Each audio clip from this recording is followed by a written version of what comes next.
बिहार में ban plastic और अन्य चीज़ों की लिस्ट। सभी के लिए जानकारी। नगर विकास एवं आवास विभाग सिंगल यूज प्लास्टिक के सामान बैन। ये सभी भारत में बैन है।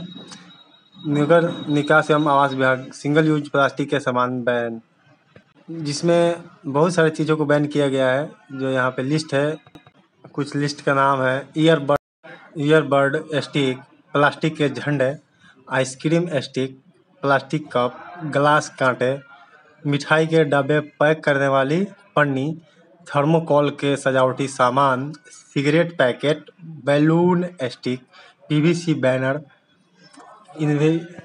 इनविटेशन कार्ड, प्लास्टिक की प्लेट, कैंडी स्टिक, स्ट्रॉ, इन सभी चीज़ों को बैन कर दिया गया है। तो कृपया आप ही इन बैन चीज़ों का उपयोग बंद करें और सरकार को मदद करें, पर्यावरण को शुद्ध करने में मदद करें।